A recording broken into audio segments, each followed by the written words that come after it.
Again, thank you all so much for your time today. And I will just begin by reviewing our agenda for today. First, my name is Amira Alpha, and I'm the Senior Manager for the UN Global Compact for the Middle East, Eastern Europe, and Africa regions. We will begin by a keynote introduction from a representative from the Resident Coordinator's Office in Saudi Arabia, followed by a presentation and an overview of the UN Global Compact and our offerings. We will also present to you an overview of our local network in Lebanon, who's doing great work, and give you an example of what it would be like to have a local network in the Kingdom of Saudi Arabia. And then we will provide you with a company spotlight of a company that has been in the Global Compact and that is participating in the local network in Lebanon. And then we will leave some time for some questions and answers that you may have. So without further ado, the next slide, please. I would like to introduce Ms. Reem Al-Bakri, who is at the UN Resident Coordinator's Office in the Kingdom of Saudi Arabia. Thank you. Good afternoon, everyone. Can you hear me?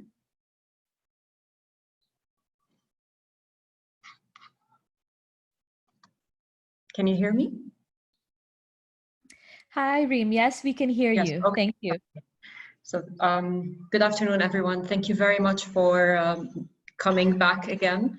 And thank you for joining our first webinar taking place in Saudi Arabia to introduce officially the global network. My name is Reem Al-Bakri. I'm the Partnerships Officer for the United Nations, representing all United Nations agencies, whether they are resident or non-resident in Saudi Arabia. And I'm working with the Resident Coordination Office, as Amira had kindly mentioned. I had the pleasure to meet a couple of you and gave you an idea about the Global Compact, and hopefully I'm looking forward to meeting the rest of you, inshallah, very soon. As a Global Compact, we are trying to re-engage with all the stakeholders that are in Saudi Arabia, which the private sector has a very big existence and not enough engagement with the United Nations and, of course, the Global Compact. The Global Compact is not only for the private sector, as we will learn a little bit more. The NGOs are also welcome. Some government entities also are welcome to join. Many thanks for taking this hour and joining us. This is an opportunity for the new companies to learn more about what the Global Compact has to offer and how they will benefit, and learn all the details of how this will globally affect your business internally and externally. And this is a great also emphasis to re-engage with existing companies and agencies, entities who already signed the Global Compact a couple of years ago. This is an opportunity to re-engage and learn the new, hopefully, feature that will be introduced in Saudi Arabia, which is the Global Compact local network, inshallah. Special thanks to all the teams from Global Compact and definitely Lebanon Global Compact Network, who are going to give us a practical information, knowledge, and practical experience on how this will be done. And I leave you with this. I'll give the floor back to Sameo. Thank you very much. Great. Thank you so much, Reem, for that great introduction. All right, so without further ado, I will just dive into the overview of the UN Global Compact. And again, if you have any questions, there is a question and answer, a Q&A tab at the bottom of your screen, right next to the participant tab. If you have any questions, please feel free to type them in there, and we will be answering them at the end of the meeting or throughout the meeting as well. All right, so next slide. So many of us are aware that business has evolved and the way of doing business today has fundamentally changed. And sustainability is really no longer an option for companies, but a competitive necessity, whether it's for growth, operational efficiency, or innovation. Next. We're seeing some very strong financial indicators with companies who are integrating ESG or the SDGs, so the Sustainable Development Goals, into their core business. There was a study done by Arabesque and the University of Oxford where they did a meta-analysis of over 200 academic studies. And in their findings, they found that the companies that are integrating ESG, which is environmental, social, and governance performance results, in their companies, 90% of these 200 studies saw a lower cost of capital, 88% of those studies saw better operational performance, and 80% of those studies saw better stock price performance. So there's definitely a strong link between companies integrating sustainability into their core business and better financial performance. 7% of them also, there was also a 7% increase in return on equity. As you can also see on the slide or the graph to the right, the red line is a sustainability index, the just US LCDI, and the black line is just a standard total return index. And you can also see there that companies integrating ESG or sustainability into their business is also outperforming on the stock market. Next. And we do understand that sustainability is a challenge and it's a maze. There's constantly new terminologies coming up every month. We understand that there's budgets and resource constraints. Many companies don't know or don't have the tools or the training they need to achieve their goals. There's also strong demands from their consumers and their investors. And there's also several other challenges that companies face on a daily basis. And on top of that, in terms of sustainability. Next. But we are seeing that businesses are engaged. So they are aware of what sustainability means. They are raising their awareness on what the SDGs, the Sustainable Development Goals, are. However, there is still a large gap. You can see to the left, there's a large gap between the awareness of 92% to actually knowing what tools they need to achieve their goals, which is only 13%. Next. However, this is what the UN Global Compact does. We are here to help companies cut through the noise, cut through the complexity for them to be able to achieve their sustainability objectives. The UN Global Compact started 20 years ago. So actually, this is our 20th anniversary. And we started 20 years ago with former Secretary General Kofi Annan, who recognized that there was a need for the private sector to really help the public sector and governments to put a human face to the global market. So in 1999, he attended Davos in Switzerland, and he was meant to be presenting to world leaders. However, at the last minute, he chose to present to company leaders. And from that moment on, 40 companies stood up and said that we need to create a global compact to make sure that there are shared values and principles that will give a human face to the global market. Next. So 20 years later, we have 10,000 companies around the world that are committed to our 10 principles that are based on human rights, labor, environment, and anti-corruption. In the Middle East or the MENA region, we have about 400 companies. And in Saudi Arabia, we have close to 10 companies. So we definitely have a way to go in Saudi. But this is why we are so excited to see so many attendees join us today to learn more about the Global Compact. And we hope that you will find this beneficial for your companies as well. We're present in over 160 countries around the world with close to 70 local networks around the world as well. Next. And so we have a framework for responsible business, and these are all based on UN declarations and conventions. With our 10 principles on human rights, labor, environment, and anti-corruption, which is basically a value system for companies to follow, combined with the Sustainable Development Goals, which provide companies a roadmap of goals and targets to achieve is a perfect framework for companies to have and to adhere to responsible business practices. And our proven approach is in 3 pillars. The first is we help companies to build trust and transparency to their customers and to their shareholders through our public platform that is integrated and anchored in the UN to publicly communicate their commitment on their progress on an annual basis. The second pillar is helping these companies achieve their sustainability objectives. And we provide this through access to guidance, training, tools, and support. And then the final pillar is helping to shape the corporate sustainability agenda, both locally and globally, through connections and partnerships, and to really push that sustainability needle forward. Next. And I'll just take a little dive into each of those pillars. So the first pillar is building trust and transparency. And the main way we do this is helping companies report on their progress on an annual basis. So we provide guidance on this requirement, which is the COP, the Communication on Progress, which can be in the form of a sustainability annual report, etc. We do have assessments and best practices that are all available to companies to be able to do this annual report. Next.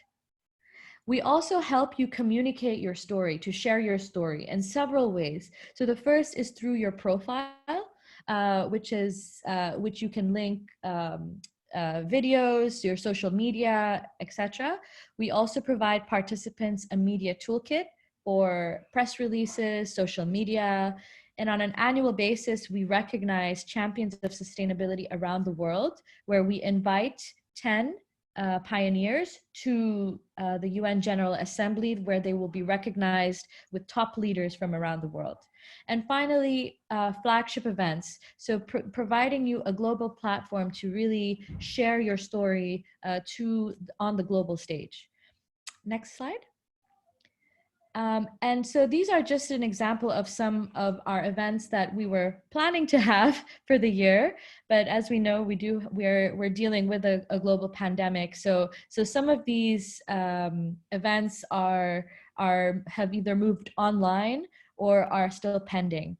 So our 20-year anniversary is where we were planning to have the Leaders Summit in person. However, we have now switched that to online, and we will invite all of our participating companies to join. It will be a 24-hour event over 2 days, and it will be in several time zones. So everybody is welcome to join that.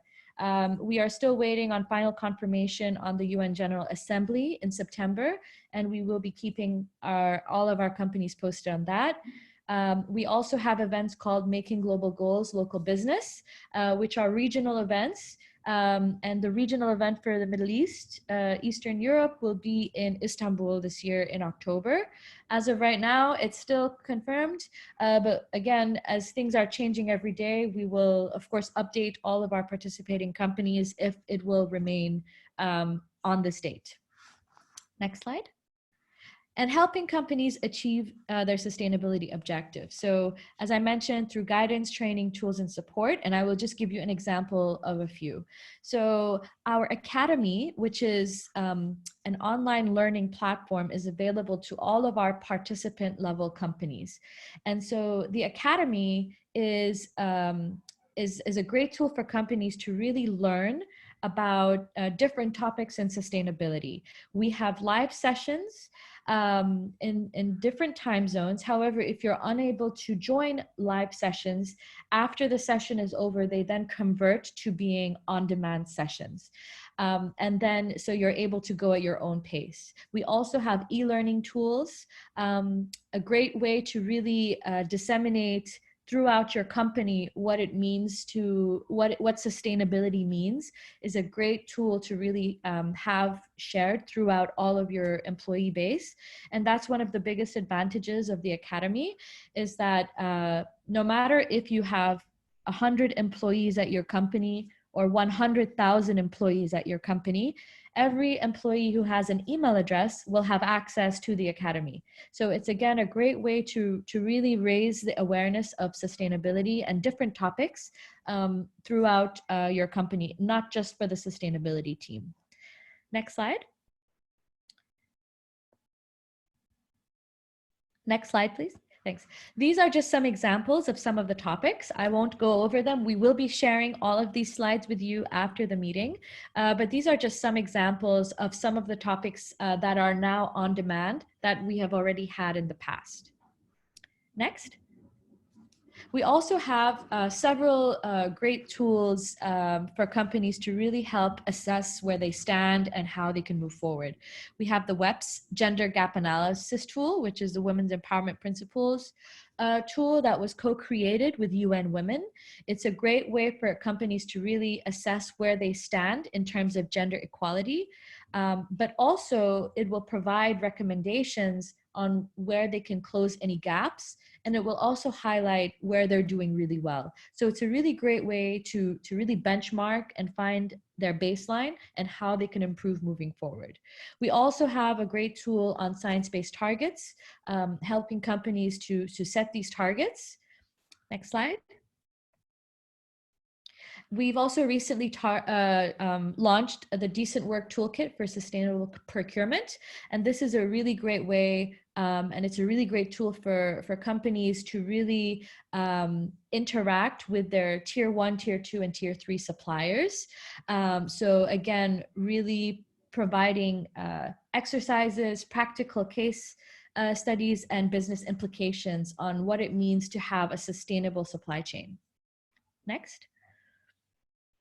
Our most recent tool as well is the SDG Action Manager, which was developed by the UN Global Compact and by B Labs. And it is a web-based impact management solution, which again really helps companies have a very holistic view of where they stand in terms of the 10 principles of the UN Global Compact and the SDGs.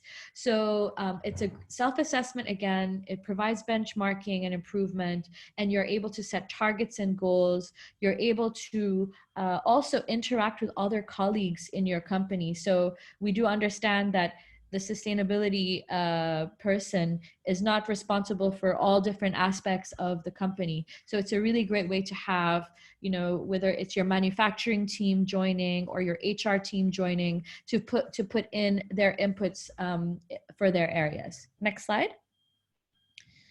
It's also available in several languages: English, French, Portuguese, Italian, and Spanish. And so these are some of the key features. Again, so it really helps you find your baseline, your starting point.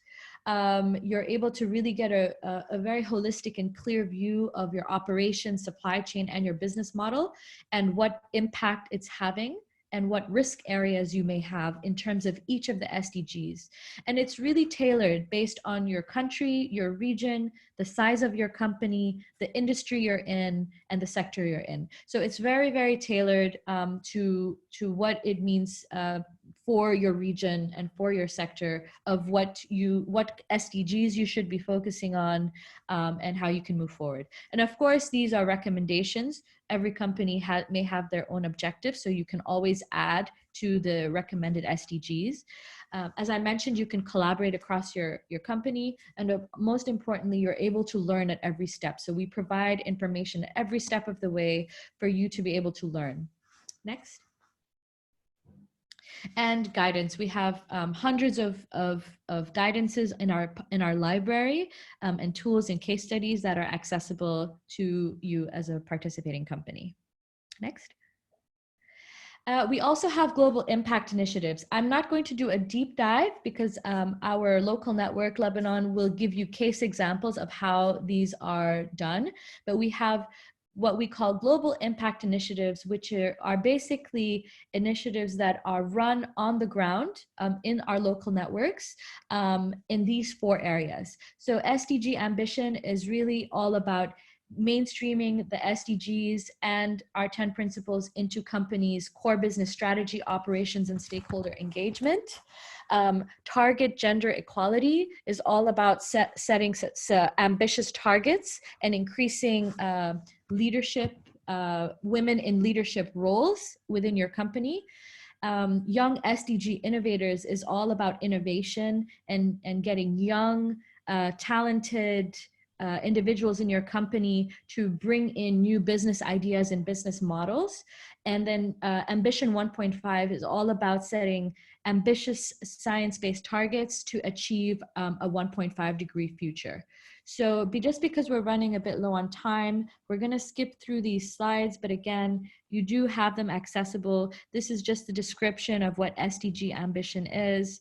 This is the framework that we use and we guide companies. These programs are about 9 to 10 months long, and it's a commitment from your company to elect an individual to join these, as I like to call them, they're mini accelerators or mini accelerated MBA programs almost, where you're really able to learn in a cohort with other companies and also with experts and coaches and mentors from around the world to really be able to deep dive into these topics and to bring them back into your company to be able to really progress and grow and really seizing opportunities in terms with an SDG lens. Next. And as I mentioned, I will let the local network really give you an overview of how they're running these so you can get a first-hand view of what they are. You can skip through. Great. And then support. So we have several levels of support. We always have, we always provide direct access to our help desk, whether you need guidance in submitting your annual report. At the participant level, you will always have access to somebody like myself, who's an engagement manager. And then at the local level, you will always have support of a local network. But we do recognize that there is no local network yet in Saudi Arabia. So of course, you will always have access to somebody in the New York office or potentially in neighboring local networks. Next. And then finally, helping shape the corporate sustainability agenda. And the main way we do this is through our action platforms. And action platforms are basically a fancy word for global working groups. So these global working groups are multi-sectoral, multi-stakeholders, where we involve companies from around the world, as well as governments and other UN agencies just to solve some of the greatest challenges that we are facing. So for example, decent work in global supply chains. So we have in that particular one, the government of Sweden, along with several companies that work in manufacturing or that produce products in manufacturing, all came together to basically create a framework for what it means to have a sustainable supply chain. And the result of that action platform was actually our decent work and sustainable procurement toolkit. So all of these action platforms are about 2 to 3 years long. They're not a very long time commitment for companies, but the end result is you're able to really feed into the thought leadership of producing a product. So whether it's a tool or whether it's a guidance or a framework or something that other companies can learn from on best practices from companies that are in the action platform, and being able to either share their expertise, or on the flip side, there are also companies who join these action platforms to be a part of this small group of 10 to 20 companies to learn what are the companies who are experts in that topic doing and how they can learn on a fast track basis. Next. And on an annual basis, we're forming global and local partnerships around the world. So annually, we have 175 policy dialogue initiatives that are involving over 3,000 companies in policy discussions with their local governments, which have led to close to 1,200 companies that have formed public-private partnerships with the help of our local networks and, of course, our global connections as well. And we are also seeing UN Global Compact companies outperforming their peers in several types of topics. So whether it is outperforming on emissions management or corporate governance or human and labor rights, they're outperforming their peers. Next. We have also seen a study that EcoVadis did an analysis of over 30,000 companies from around the world. And they also found that UN Global Compact is outperforming their peers in CSR management systems and supply chain sustainability. And investors are listening. We're seeing an increasing number of global investors that are starting to use the UN Global Compact's 10 principles as a screening mechanism, whether it's for their funds or as a lens for their ratings, and also for investments. So definitely there has been a strong increase from the investor side of the world, but also they're using our database to screen who are the sustainable companies around the world and who should they invest in. Next. And with that, I will end. We do have 2 levels of participation at the UN Global Compact. We have the signatory level, which is more of the local level. And then we have the participant level, which is more at the global level, providing you access to all of our offerings. So I will stop here so that I can have Dina from our local network in Lebanon present on her offerings in Lebanon. Thank you, Dina. Yes, thank you, Amira. Hello, everyone. My name is Dina Haraki. I am the Executive Director of Global Compact Network Lebanon. We are proud to be with all of you, and especially with the Kingdom of Saudi Arabia. I will give you a brief description about how we started. Although the UNGC started in 2000 with the former Secretary Kofi Annan, we just started in Lebanon 5 years ago. It was in September 2015, we launched the Global Compact Network Lebanon. As Amira mentioned, we work closely with the United Nations Global Compact headquarters to provide the opportunities for learning, for policy dialogue and partnerships around the 10 principles and the 17 Sustainable Development Goals. I can proudly say that the Global Compact Network Lebanon is growing strong, with business and non-business participants joining from different sectors. We were first hosted by the American University of Beirut, and now we became a big independent entity. And we have a board of directors that is composed of leading organizations spanning various industries and sectors across Lebanon. What our aim is, the mission. As we said, we mobilize businesses, civil society and organization, local authorities to work together towards the Agenda 2030. As you all know, many countries signed the Agenda 2030. We have to have progress on all the SDGs. And to be able to do so, we have to highlight the role of the private sector as a key partner in making progress towards these SDGs.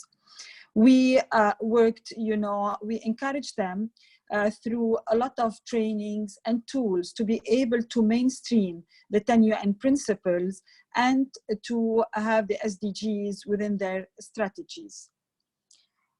I will go with you over how we work in Lebanon. First, it was a bit difficult to start, talking about the SDGs 5 years ago, because it was like, a holistic approach. What are the SDGs? Why we have to apply them, and with the 10 UN principles, we do respect them, but what to do with these principles? So we started, first of all, raising the awareness and working with several sectors, with the private sector, with the NGOs. Also, they play a big role with ministries, universities, and even the social enterprises.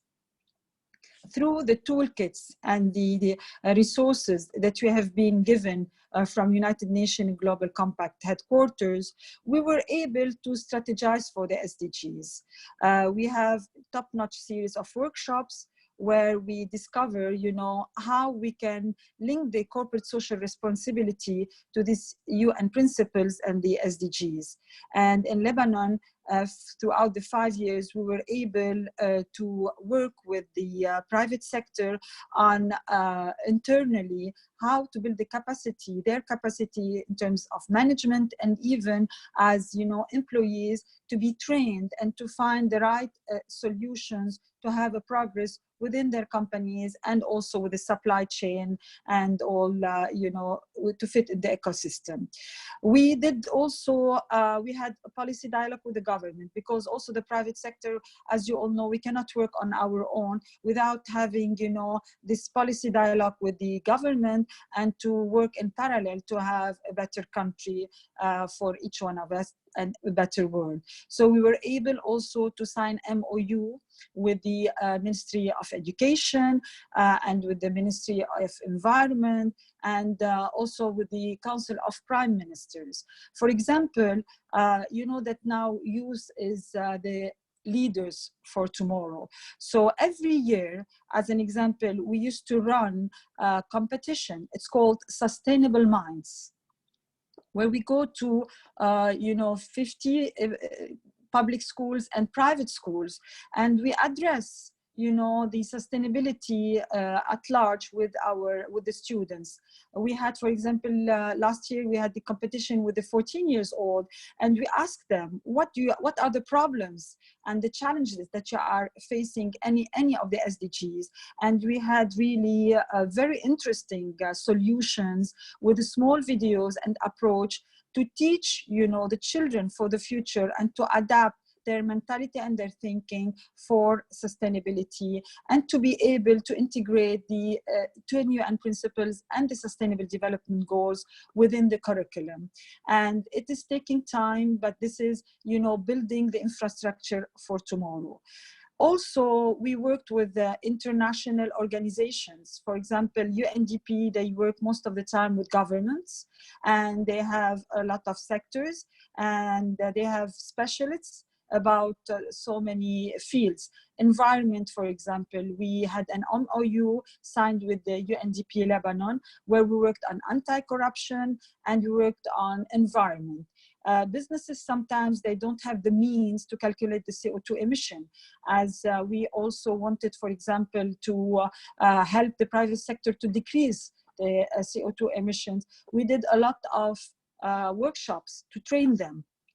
And we had a small brochure dedicated for the private sector to be able practically to tackle this issue and to make it within their organization. We also worked with universities. We have a lot of universities who are member, and they have their studies. And we had like competition for startups, and studies and research to collect data on the level of the government and the whole country to be able to progress. Because without data, we don't know where we stand, and we don't know how to draw, a strategy for tomorrow. Also, we did, a lot of workshops, even to train the employees and the CSR, the human resources, how to have progress on their sustainability and their report, and to include it in the annual report. And like this, all the customers, the clients of each company, they would know what this company is doing. And this is also throughout the training from our team, and to make it feasible and practical for them. So next slide, please. Really, with the hard work, we were able to have 231 members in our network. As we say, we have 141 business participants and 19 non-business participants, where we work together in collaboration on several projects, to obtain progress on sustainability.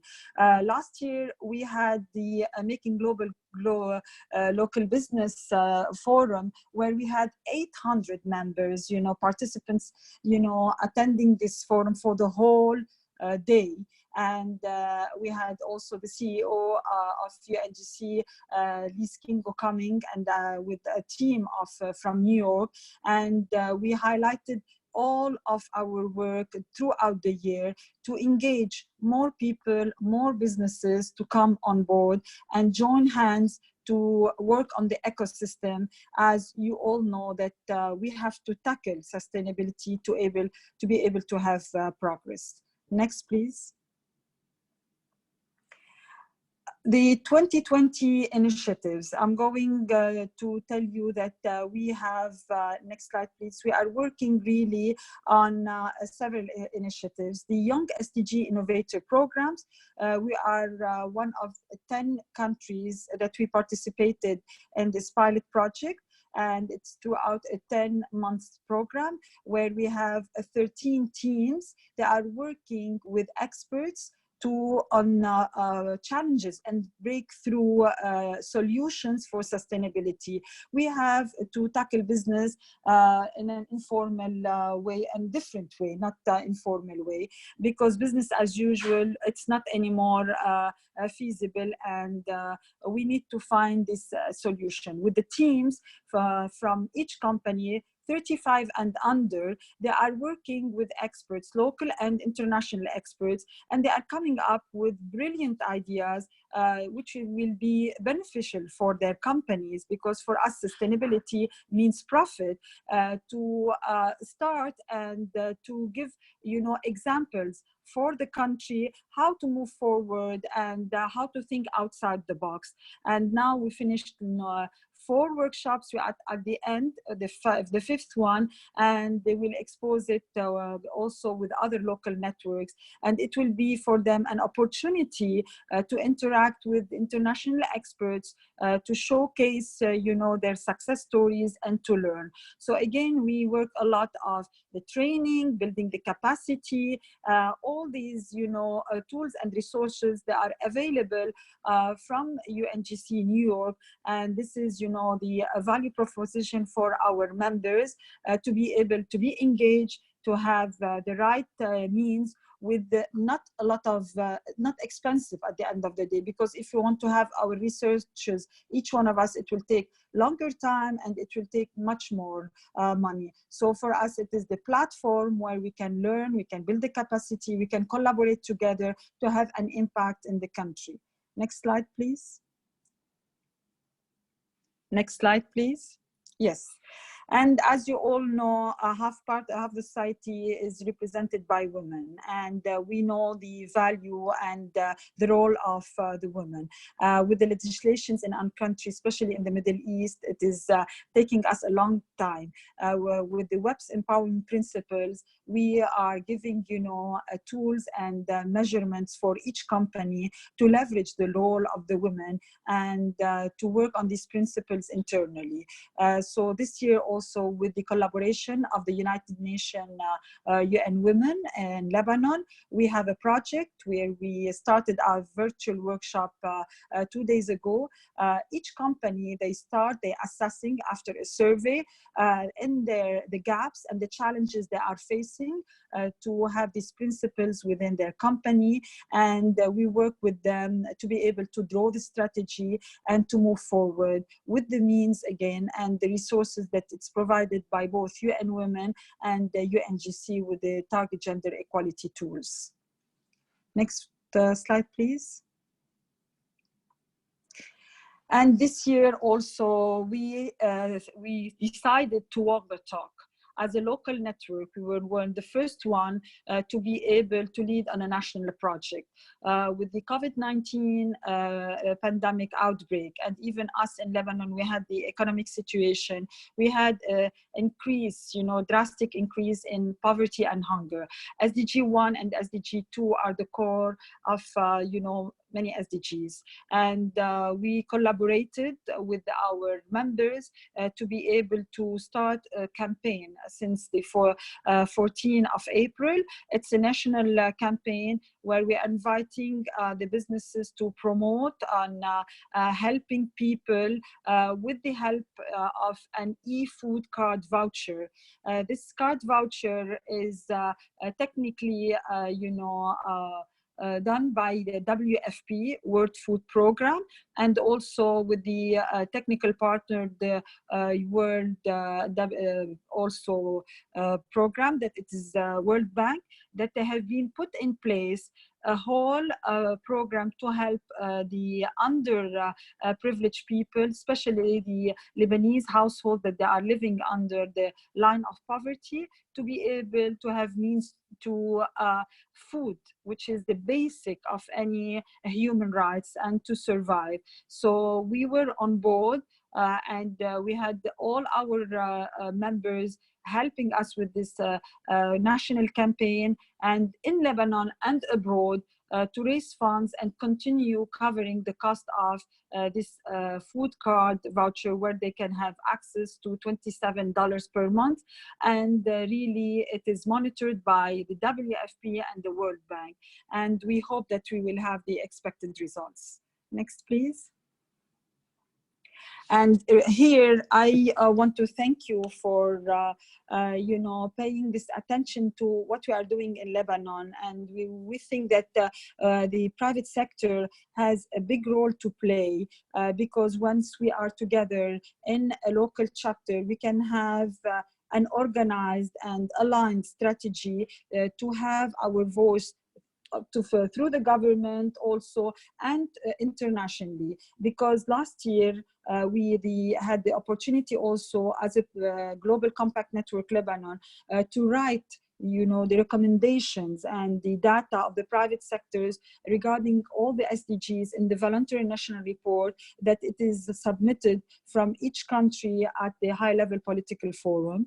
And we also attend the Leaders Summit, and our board members, even the leading private sector, they have the chance to be with their peers in New York to learn and to share also their success stories. And this is also an international exposure, where only through this platform we will be able to have the voice of the private sector clearly and successfully. I will encourage a lot the Kingdom of Saudi Arabia to have their own network, and we know that you are leading in all the industries, and we are here as a local network Lebanon to support in any mean throughout the birth of this chapter. And if you have any questions regarding our initiatives, our experience, please feel free to reach to us through Reem, or you can now visit our website, and we are more than happy to assist you. Thank you.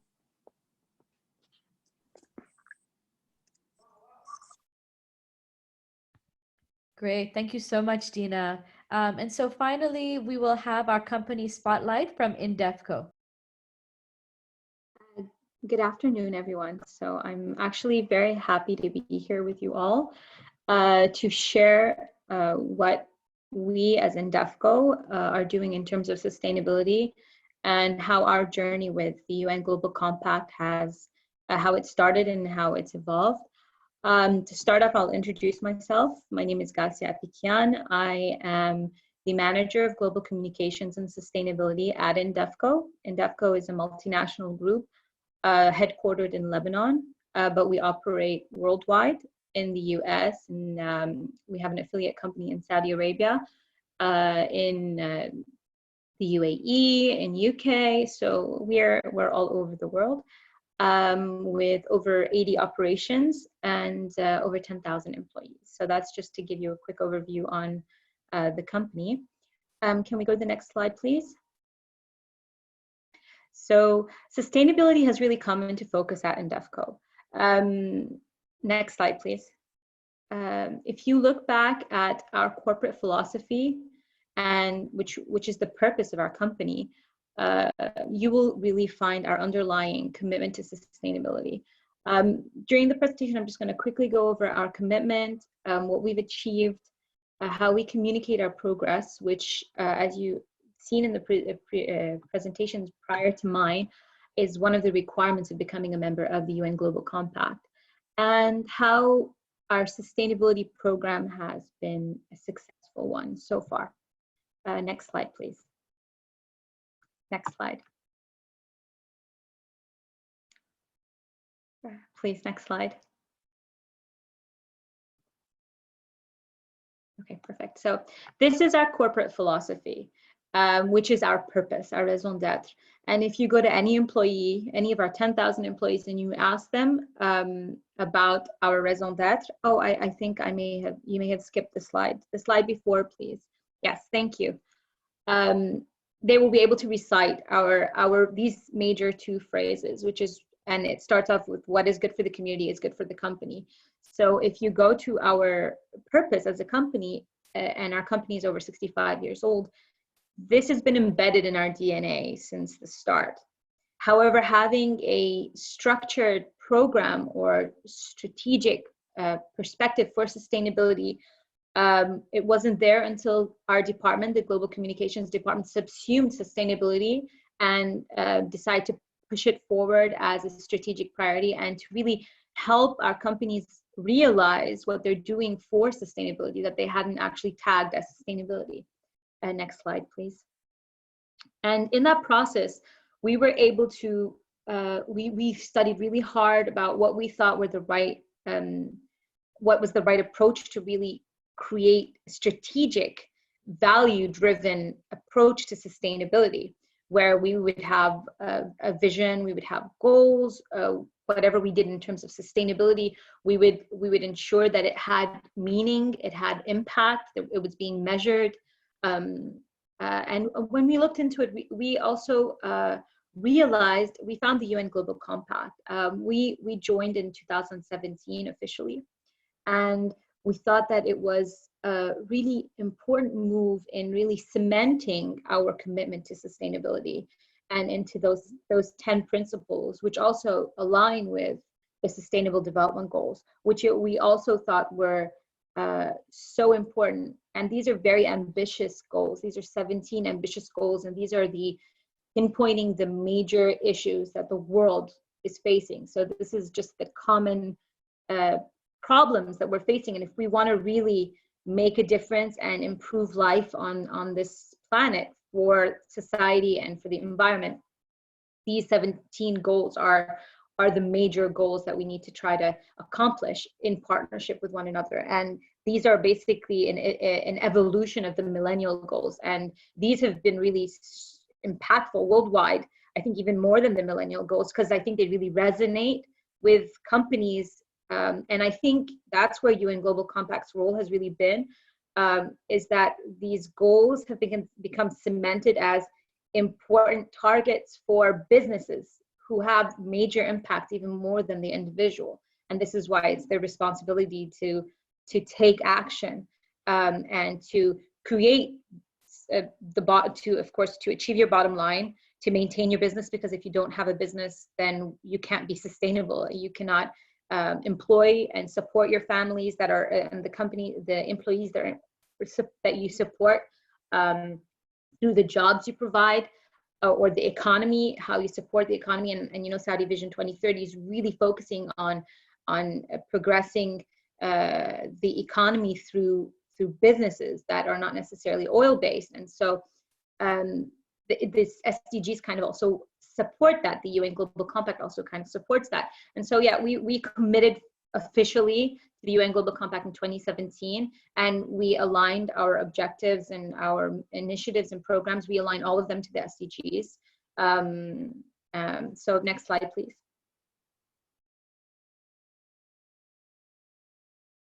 So this is just a quick overview of how we've set up a structure for our sustainability. We've developed 4 pillars of sustainability. We've got the environmental pillars, which focus on the environment itself, and product development. And this covers stuff that has to do with solar energy, supply chain, circular economy. And then we have also sustainable products, where we have recycled content or renewable content, or ensuring recyclability of our products. So that's the second pillar of our environment. The next slide, please.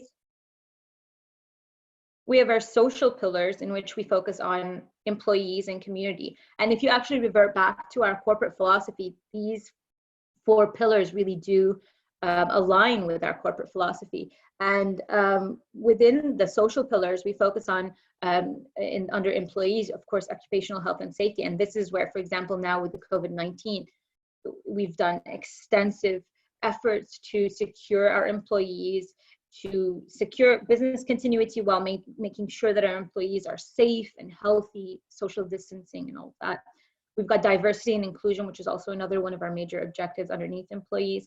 And under community, we've got Arab women's empowerment, childhood development, and youth development. And I'm going to discuss them a little bit later on as well, and how they align with the Sustainable Development Goals. Next slide, please. No, the slide after. Okay, I think we're going back. If we can go forward, please. Yes.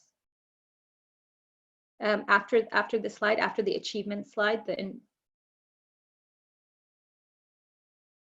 yes. So here I'm just going to start showing you a little bit of the things that we've done under environment and all of that. And then I'm going to also explain about our communication and progress and how we've structured our sustainability report in a way that it meets the requirements for UN Global Compact, for aligning with SDGs, for various different reporting structures. So if we can have the next slide, please.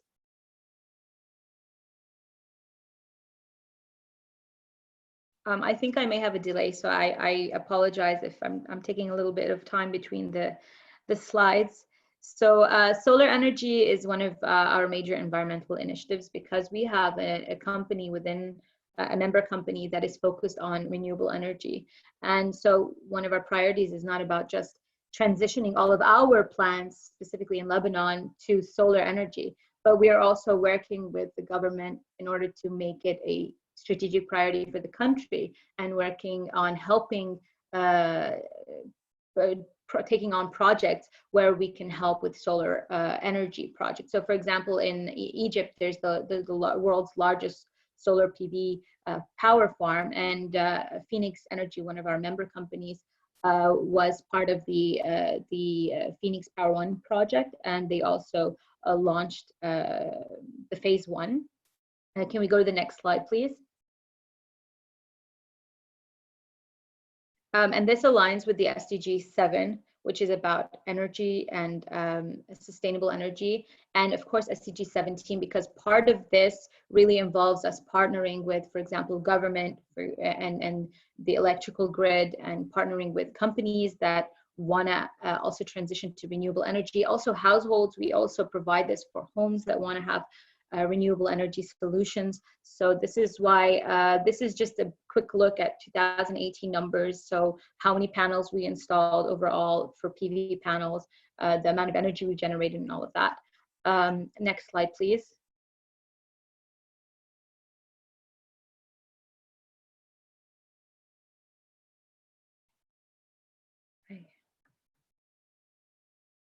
Okay, can we please move to the next slide? It didn't change.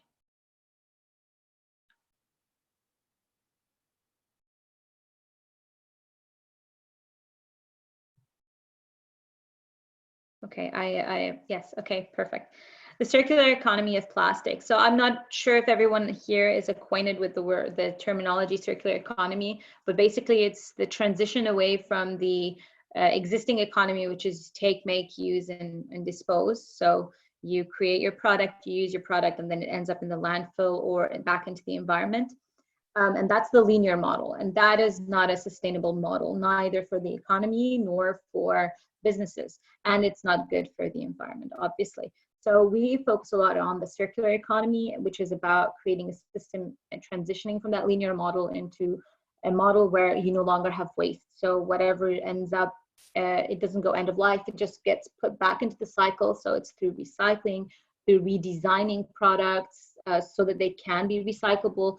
And since we do manufacture plastic packaging, so we have a lot of focus in the plastic specifically to ensure that it's recyclable and it can be put back into the circular economy, partnering with for example, SIRC, the Saudi Investment in Recycling Company, to also progress the infrastructure for recycling plastics, and all of that. So we're heavily focused on that. Next slide, please. And so in the circular economy, for example, with plastics, you actually reduce greenhouse gas emissions from landfilling. You reduce greenhouse gas emissions from consuming virgin raw materials. And so there's a lot of benefits for the circular economy. I'm going to actually speed through these a little bit faster because I think you can always go to our sustainability portal and get more information on what we're doing in terms of sustainability. Just if we can go to the next slide. But I just wanted to show you that a lot of our objectives are aligned with the SDGs, which is really important because the Sustainable Development Goals help you, and the UN Global Compact help you really structure your sustainability approach if you already have things going on in terms of sustainability that you haven't really actually tagged as sustainability. Next slide, please. And they also help you envision where you want to go as well in terms of sustainability. Next slide, please. If we can just quickly go through these slides. I'm not going to focus on them because I don't want to take up too much time. I'd like to move to the COP actually, because of the fact that I think that's where they'll benefit a lot from. Next Gen Cup Challenge was basically something that we did. We participated in an international challenge with a new product that Starbucks had requested, a sustainable product. So that's also something that we did. Health and safety awareness is so important for us. So I've also mentioned the company NAPCO National, which I'll also talk about a bit later. Diversity and inclusion is really important, and that's important in Saudi now, specifically with the Saudi Vision 2030, and it aligns with the SDGs as well. SDG 5 for the gender equality, reduced inequalities, SDG 10, quality work, SDG 8, and partnerships, SDG 17. Next slide, please. In terms of community, we manufacture a lot of brands that are targeted to women and brands that are targeted for babies. So we've got baby diapers and wipes and all of that. And in Saudi Arabia, one of our affiliate companies, if you're aware, is also NAPCO National. They have a lot of products that are known there. So there's like Bambi and that's one of the major products. And so there's a lot of focus on Arab women's well-being. So using our channel to communicate with our target audiences for awareness on health, on well-being, on empowerment. For example, in Saudi Arabia, they did an initiative for women driving to support them, to help awareness, so proper driving techniques and all of that. In Lebanon, we're focused a lot also on youth empowerment, as you can see, because of the very high unemployment rate. Actually, Lebanon and Saudi Arabia are ranked among the highest unemployment rate for youth. And so partnering with like SDG 17, partnering with universities is actually very important in order to share expertise and knowledge, to provide training, to reduce the skill gap between the youth and businesses, what they need. And so if we can just stop here in the slide so that I can just quickly finish. So that's another one of the objectives. So I mentioned NAPCO National earlier, and so I just want to highlight, you might be aware of who NAPCO National is, because NAPCO National is a major company in Saudi Arabia, based in Saudi Arabia. It's a Saudi company, and we provide sustainability consultancy to NAPCO National. And NAPCO National also joined the UN Global Compact officially in this year, 2020. And so that's also something I wanted to share. Okay, I'm going to really quickly wrap up. The communication in progress, if we can move forward, just really quickly, so that I can just wrap up. We won an award from the UN Global Compact. So this is just another one of the advantages that there are. We submitted our efforts that we're doing, our sustainability program, and then also I was nominated as an SDG pioneer myself for the efforts that I'm doing to progress SDGs within business. I was among the top 4 finalists, which was an honor. And our company Indefco did win the Milestone Award for big corporations because of all of our efforts for SDG 12. So that's another one of the positive advantages, that you're publicly recognized for all of your efforts for sustainability. You've got major customers who are asking you within their surveys, are you a member of the UN Global Compact, because of how credible this association is. We've had that in many cases where customers or suppliers have asked this. Furthermore, certifications, they previously mentioned EcoVadis. One of the first questions they ask you are you a member of the UN Global Compact?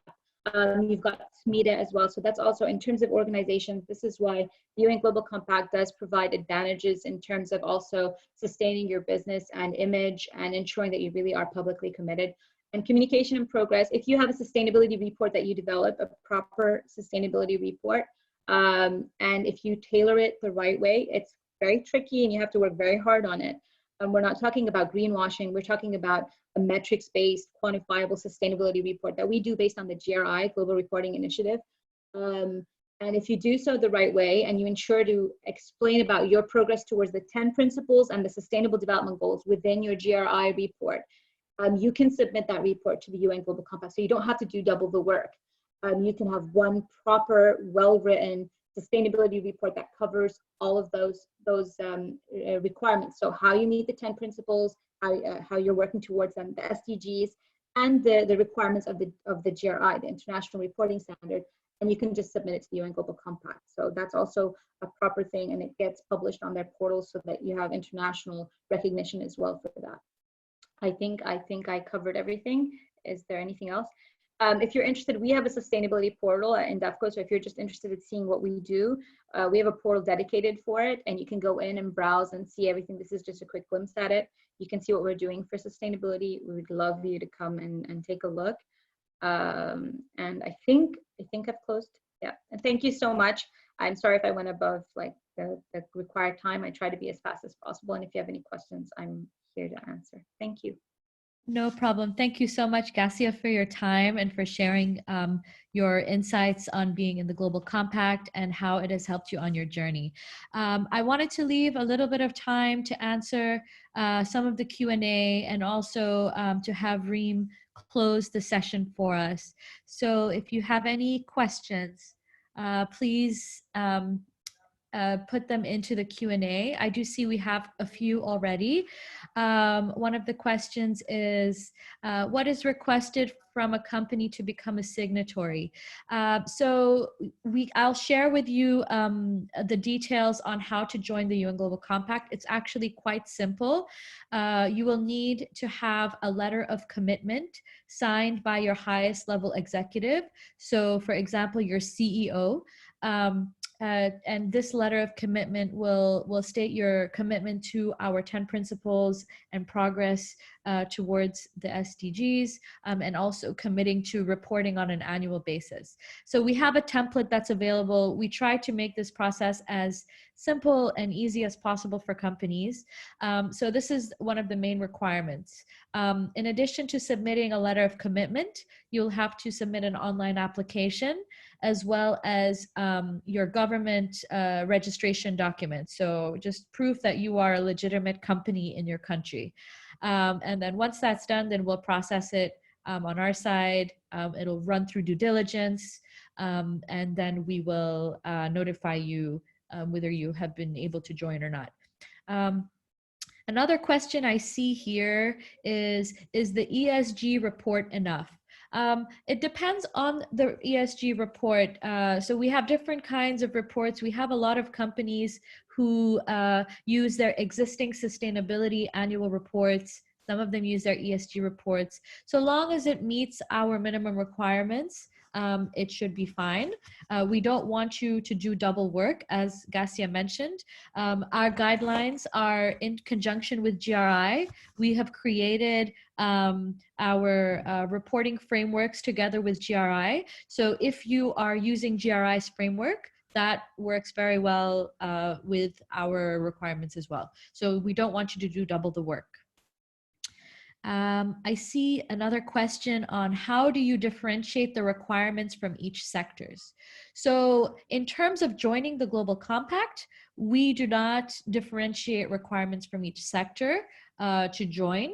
I don't know if you're referring to, for example, our SDG Action Manager, where there's different requirements. So the requirements for baselining, based on sector, region, and size of company, that is based on the Global Benchmarking Alliance, and they have data from around the world based on all of those that information. So we use the World or Global Benchmarking Alliance for the requirements for each sector for benchmarking. However, for joining the Global Compact, we do not differentiate for each sector. There is another question of which of the Saudi government entities do you partner with, and can you provide examples of any collaboration?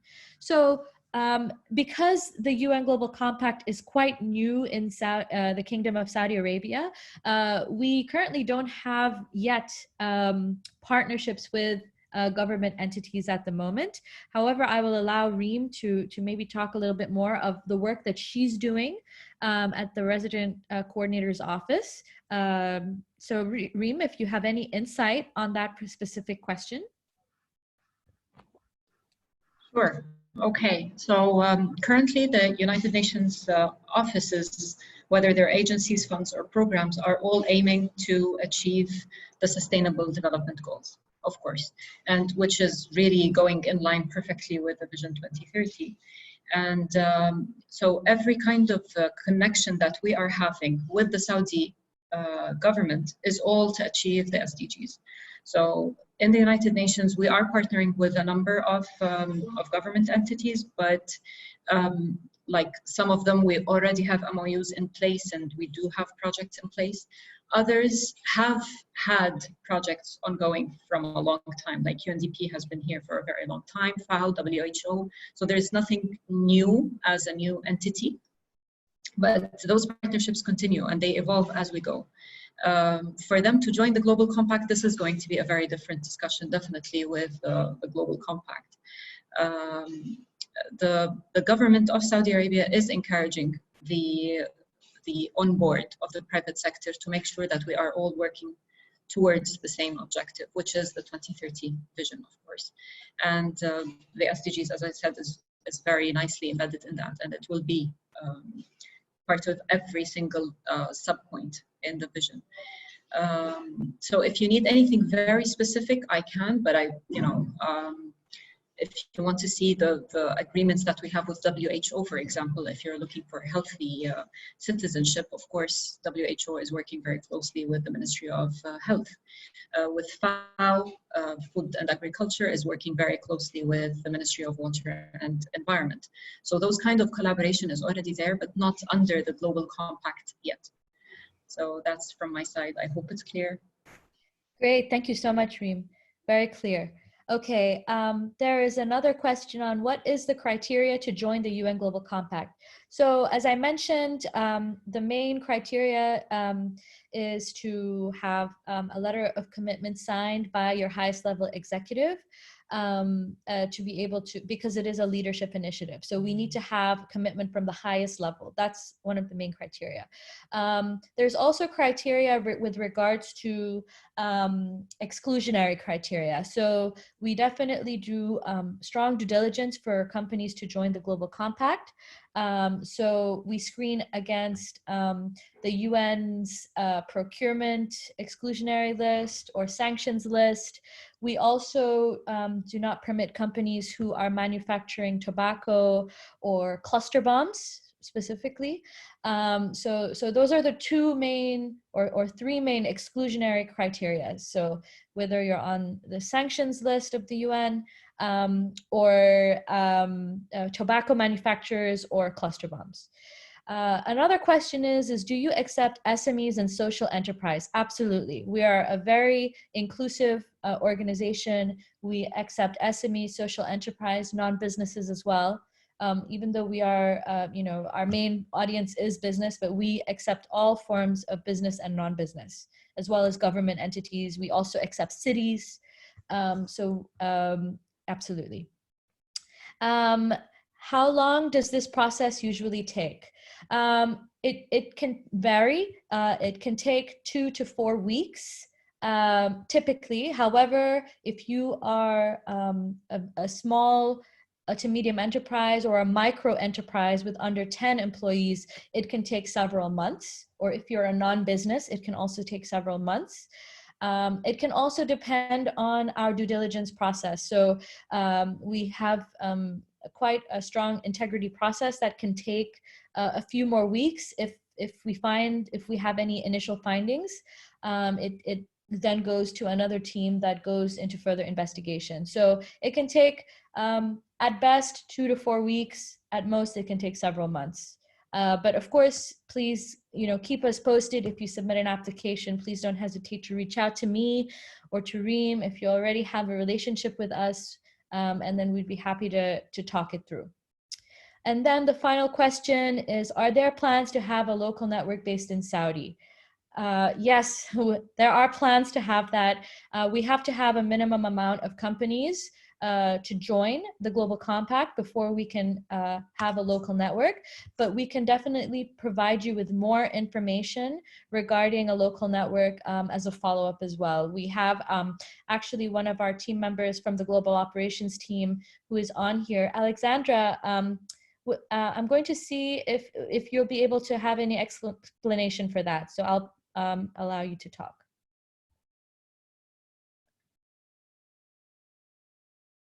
Alexandra, if you would like to share about having a local network in Saudi. Can you hear me? Yes, loud and clear. Okay, thank you. Excellent. Hi, everyone, and welcome to this webinar. So as Amira noted, I am the regional manager for our local networks, both in the Middle East as well as in Eastern Europe.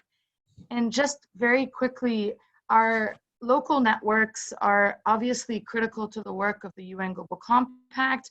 While the Global Compact is headquartered in New York City, we have around 68 local networks around the world.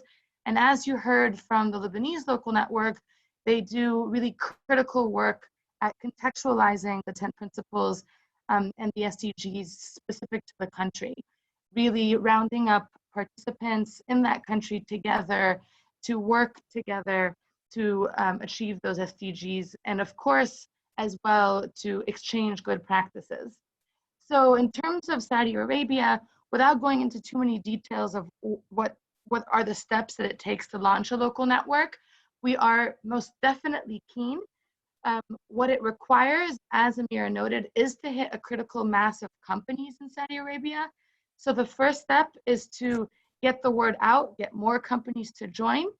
And eventually what we can do is bring a group of companies together to help us establish this network. So if there is interest, then let's definitely get this going. And I'm here to support. Reem, maybe you want to say even a few words on that, following on what I said. Great, thank you so much, Alexandra.